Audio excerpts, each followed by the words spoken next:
सरगम studio Bodhgaya. सुतला में देखलियो सपनवा डोलिया सजनवा लेके अइलोगे जान। सुतला में देखलियो सपनवा डोलिया सजनवा लेके अइलोगे जान।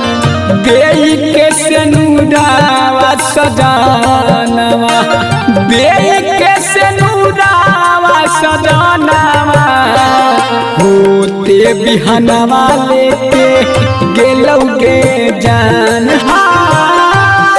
के सेनुरावा उतोरा के होते बिहनवा लेके गेलौगे जान। होते बिहनवा लेके होते बिहनवा लेके गेलौगे जान।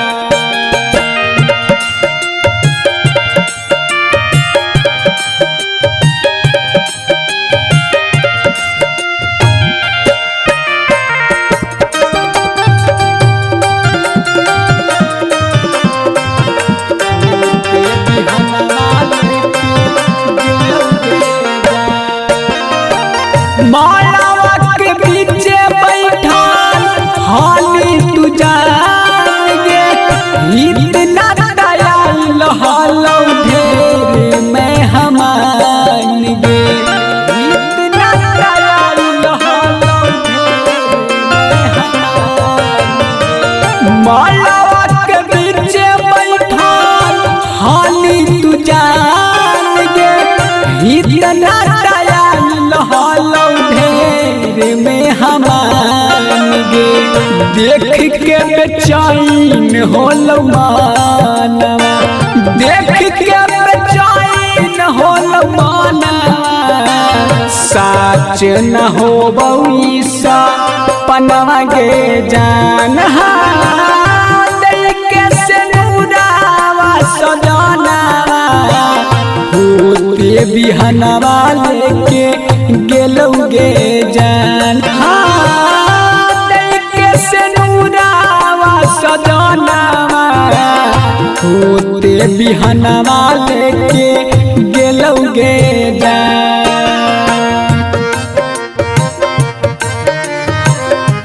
होते बिहनवा लेके होते बिहनवा लेके गेलौगे जान।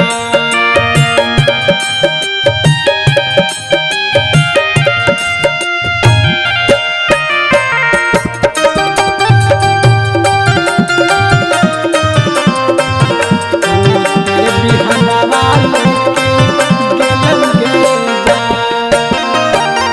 एक गो डोली हालो चार गो कहार गे जाइता देखलियौ जानू तोरा ससुरार गे।